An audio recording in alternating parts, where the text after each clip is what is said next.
نحمده ونصلي على رسوله الكريم اما بعد فاعوذ بالله السميع العليم من الشيطان الرجيم بسم الله الرحمن الرحیم۔ محترم ناظرین کرام، آج ہم ماہ صیام ماہ رمضان کے اس بابرکت مہینے کا آغاز کرنے جا رہے ہیں۔ یہ وہ بابرکت مہینہ ہے کہ جس کے آتے ہی اللہ رب العالمین رحمت کے دروازے کھول دیتا ہے، جنت کے دروازے کھول دیے جاتے ہیں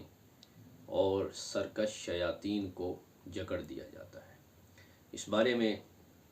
متفق علیہ حدیث مبارکہ بخاری و مسلم میں موجود ہے، جس میں نبی پاک صلی اللہ تعالی علیہ وآلہ وسلم نے ارشاد فرمایا: اذا دخل شہر رمضان فتحت ابواب السماء، کہ جب ماہ صیام ماہ رمضان داخل ہوتا ہے، اس کا آغاز ہوتا ہے، تو آسمان کے دروازے کھول دیے جاتے ہیں۔ وفی روایت فتحت ابواب الجنہ، اور دوسری روایت میں ارشاد فرمایا جنت کے دروازے کھول دیے جاتے ہیں۔ وغلقت ابواب جہنم، اور جہنم کے دروازے بند کر دیے جاتے ہیں۔ وسلسلۃ الشیاطین، اور سرکش شیاطین کو جکڑ دیا جاتا ہے۔ اور ایک اور روایت میں ارشاد فرمایا وفتحت ابواب الرحمہ، اس ماہ مبارک کے آتے ہی رحمت کے دروازے بھی کھول دیے جاتے ہیں۔ تو معزز سامعین کرام، معزز ناظرین و سامعین، یہ وہ ماہ مبارک ہے جس میں اللہ رب العالمین آسمان کے دروازوں کو کھول دیتا ہے، جنت کے دروازوں کو کھول دیتا ہے، اور اپنی رحمت کاملہ کے دروازے کھول دیتا ہے، اور سرکش شیاطین کو اس میں جکڑ دیا جاتا ہے۔ پھر اس ماہ مبارک کا آغاز رؤیت ہلال سے ہوتا ہے، چاند دیکھنے سے ہوتا ہے۔ ہجری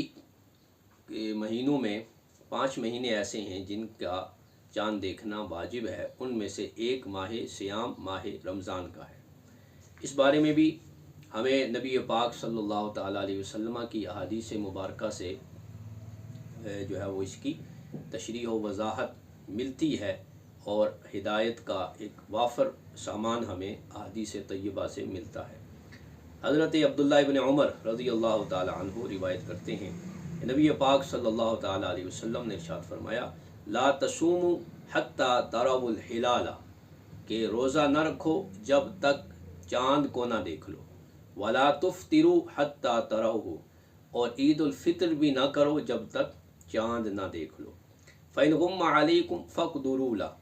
اور اگر تم پر جو ہے وہ بادل آ جائیں، چاند نظر نہ آئے، تو پھر گنتی شمار کرو، یعنی 30 دن پورے کر لو۔ ایک روایت میں ارشاد فرمایا الشہر 29 لیلہ، کہ اسلامی مہینہ جو ہے وہ 29 دن کا ہوتا ہے۔ فلا تصوموا حتی تروہ، کہ روزہ نہ رکھو یہاں تک کہ اس کو حتی تروہ، اس کو دیکھ لو۔ فإن غم علیکم فاکملوا العدۃ 30، اور اگر تم پر بادل آ جائیں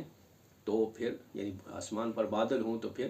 30 دن جو ہے وہ مکمل کر لو۔ اسی طرح ایک اور روایت حضرت ابو ہریرہ رضی اللہ تعالی عنہ سے مروی ہے، آپ فرماتے ہیں نبی پاک صلی اللہ تعالی علیہ وسلم نے ارشاد فرمایا صوموا لرؤیتہ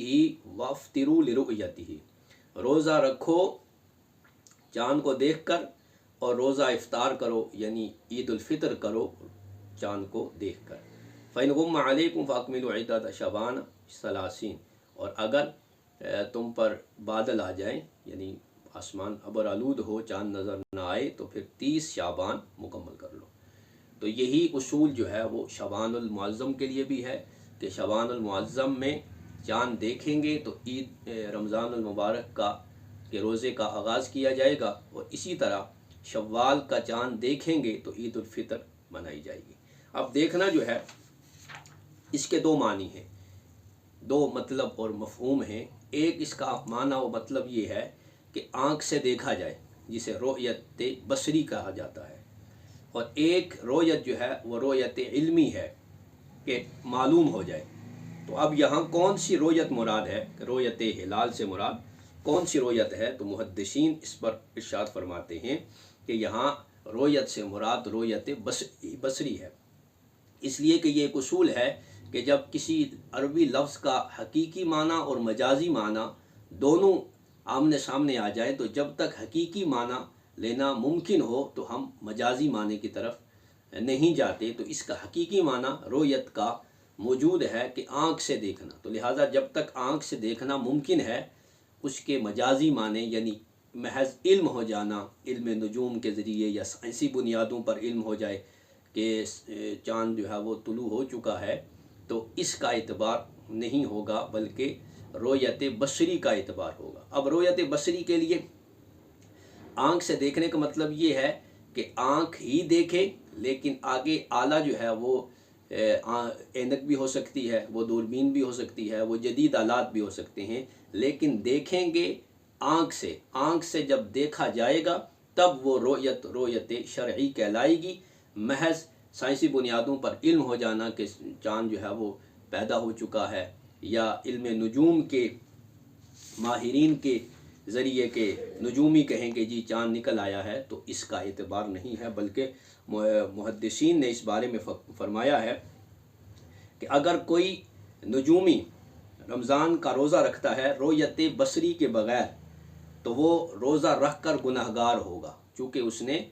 رویت بصری کے ذریعے نہیں بلکہ علم نجوم کے ذریعے جو ہے وہ چاند کی رویت معلوم کرنے کی کوشش کی، لہذا وہ اس کا ثواب حاصل نہیں کر سکے گا۔ تو اس لیے آج کا یہ مبارک دن جس میں ہم رویت ہلال کریں گے، ماہ صیام ماہ رمضان کا چاند دیکھا جائے گا، تو اس بارے میں ہم سب کو، تمام مسلمانوں کو اس کی رویت کرنی چاہیے، اسے دیکھنا چاہیے کہ ماہ صیام کا چاند دیکھنا سنت ہے، اور اس کا درجہ جو ہے وہ درجہ وجوب میں آتا ہے کہ 5 چاند ایسے ہیں جس کا دیکھنا جو ہے وہ لازم ہے، ان میں ایک ماہ صیام ماہ رمضان کا بھی چاند ہے۔ تو اللہ رب العالمین اس ماہ مبارک کو ہمارے لیے رحمتوں برکتوں کے ساتھ ہمیں عبادت و ریاضت کی توفیق عنایت فرمائے۔ تو اس ماہ مبارک کا جب آغاز ہوگا رویت ہلال کے ساتھ، تو اس کے بعد فوراً جو ایک نئی سنت ہمارے لیے سامنے آئے گی وہ سنت تراویح ہے، کہ اس کی چاند رات کو نماز تراویح کا آغاز ہو جائے گا، اور پھر آنے والی جو دوسری سنت ہے وہ ہے سحری کرنا۔ تسحروا فإن فی السحور برکۃ، سحری کرو کہ اس لیے کہ سحری میں برکت ہے۔ ایک اور روایت میں ارشاد فرمایا کہ سحری کرو، ہمارے اور اہل کتاب کے مابین جو روزوں میں فرق ہے وہ سحری کا ہے۔ تو اس لیے یہ ابتداءً ماہ صیام کے ساتھ ساتھ یہ سنتیں آ رہی ہیں۔ امام شافعی علیہ الرحمہ کے نزدیک رات کو نیت کرنا بھی سنت ہے ماہ صیام کے لیے، لیکن ہمارے نزدیک فقہ حنفی میں جو ہے وہ جب ماہ صیام خود آ جائے تو اب الگ سے مستقل نیت کی ضرورت نہیں ہے، ہاں عزم و ارادہ ہونا چاہیے، اس لیے کہ نبی پاک صلی اللہ تعالیٰ علیہ وسلم کا فرمان ہے اذا انسلخ شعبان فلا صوم الا صوم رمضان، کہ جب شعبان گزر جائے تو اب کوئی روزہ نہیں ہے سوائے رمضان کے۔ تو یہ تعیین نیت جو ہے وہ اللہ رب العالمین کی طرف سے اور نبی پاک صلی اللہ تعالیٰ علیہ وسلم کی طرف سے